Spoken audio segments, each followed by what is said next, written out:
Recognizing the weight you've carried, admitting the real impact of church hurt. Church hurt doesn't just affect where you worship, it impacts how you see God, how you trust others, even how you view yourself.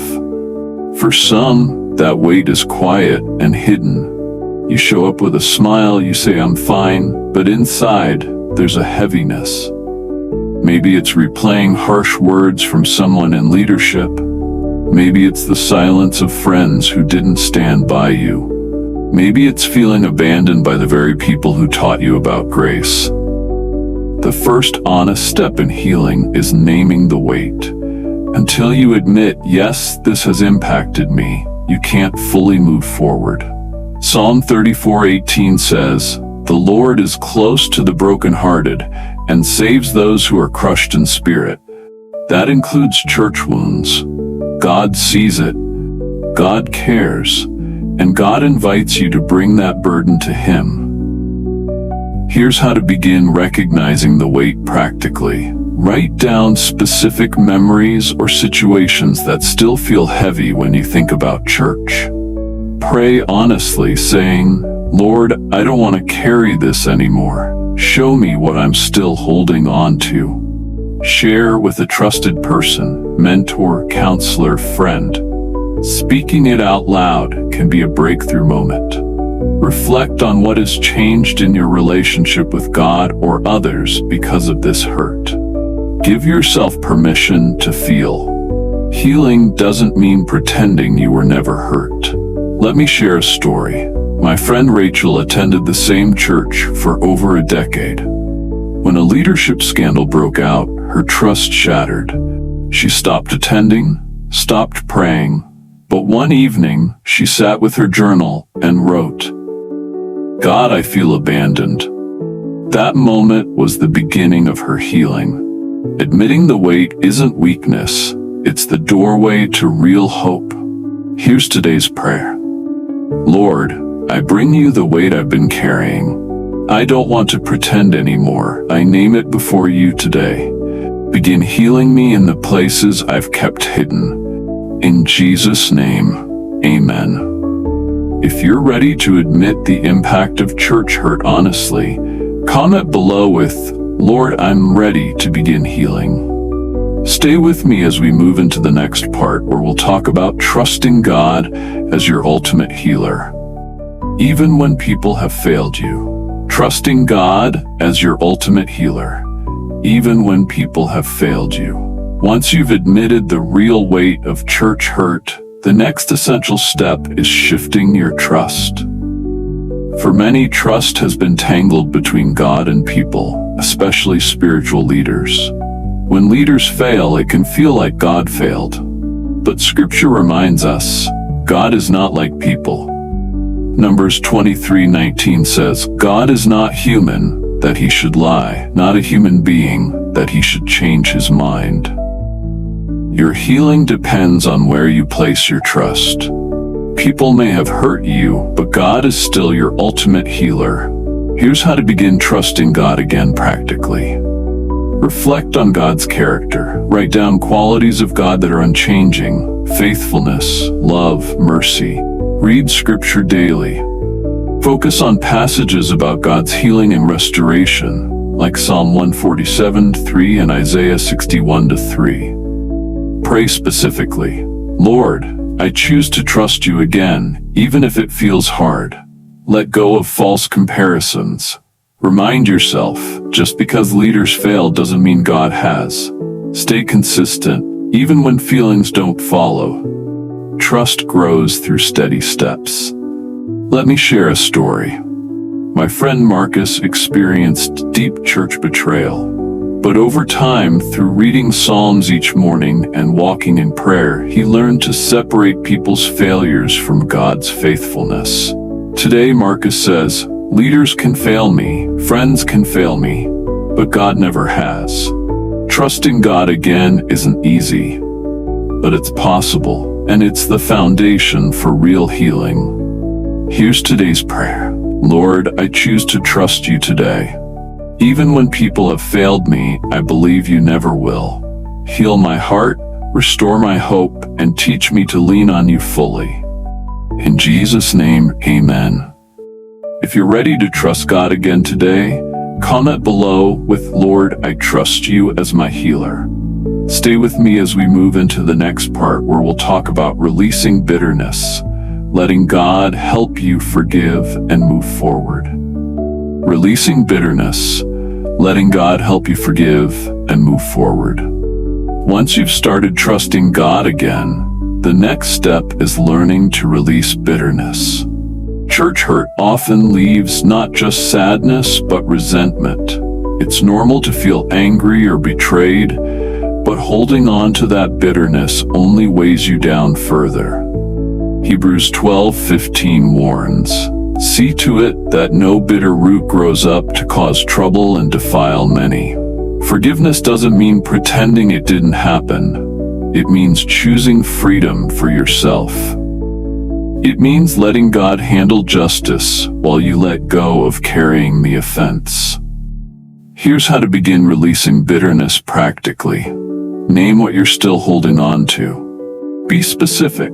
Who hurt you? What was said? What was done? Pray honestly. Say, "God, I don't feel ready to forgive, but I want to be willing." Write a forgiveness letter. You don't have to send it. Just writing can release what's inside. Bless those who hurt you in prayer. Jesus said, "Pray for those who persecute you." Matthew 5:44. Repeat as needed. Forgiveness is often a daily choice, especially at first. Here's a story. My friend Alina carried church hurt for years. Through prayer and counseling, she realized bitterness was robbing her of peace. She wrote down every hurt she remembered, prayed over the list, and then physically burned it as a symbol of release. That moment wasn't magic, but it marked the beginning of real freedom. Releasing bitterness isn't a one-time event, it's a journey. But every step forward makes your heart lighter. Here's today's prayer. Lord, help me release bitterness today. I choose to forgive, even when it's hard. Teach me to let go of the offense and trust you with justice. Fill my heart with peace and freedom. In Jesus' name, amen. If you're ready to release bitterness today, comment below with, "Lord, I choose to forgive." Stay with me as we move into the next part, where we'll talk about building a new faith community, finding safe places to grow again. Building a new faith community, finding safe places to grow again. After releasing bitterness, many people ask, "What now?" Healing doesn't mean walking alone forever. God designed us for community. Hebrews 10:24-25 reminds us, "Let us consider how we may spur one another on toward love and good deeds, not giving up meeting together." The challenge is finding a safe, healthy place to grow again. Here's how to begin building a new faith community practically. Pray specifically. Ask God, "Lead me to the right community." Trust His timing. Visit several churches or groups. Don't rush. Look for humility, accountability, and grace. Start small. Join a Bible study, prayer group, or service project before attending full services. Talk to leaders. Ask about their values, leadership structure, and conflict resolution practices. Trust your peace. If something feels off, pray again before committing. Here's a story. My friend Daniel spent 2 years outside of church after a painful split. But through prayer and quiet steps, he found a home group that focused on worship and service, not titles or structure. That group helped him rebuild trust in community. Building new community takes time, but it's worth the journey. You're not meant to walk this road alone. Here's today's prayer. Lord, guide me to a new faith community. Lead me to people who love you sincerely, who live with integrity and grace. Help me trust again, not just in you, but in the beauty of shared faith. In Jesus' name, amen. If you're ready to take steps toward new community today, Comment below with, "Lord, lead me to my new faith family."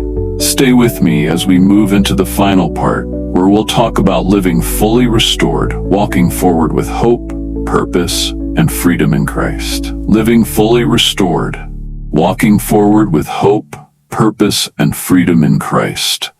After finding a new community and healing from past wounds, the journey doesn't end, it enters a new chapter.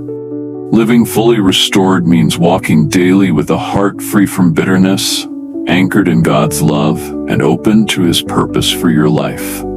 2 Corinthians 5 verse 17 says, "Therefore, if anyone is in Christ, the new creation has come. The old has gone, the new is here." That's not just about salvation, it's about living every day with that renewed mindset. Here's how to live fully restored practically. Maintain regular rhythms of worship, scripture, and prayer. Stay anchored. Continue cultivating healthy relationships. Keep investing in your new faith family. Serve from a place of joy and purpose, not obligation. Share your story. Help others walking through similar hurt. Stay humble and grateful. Remember where God brought you from. Let me share a story. My friend Lydia, after years of feeling stuck in bitterness, now leads a small group focused on healing from church hurt. Her greatest joy isn't just that she healed, it's helping others find their own restoration. Living fully restored isn't about never remembering the past. It's about not letting it define your future. Here's today's prayer. Lord, thank you for restoring my heart.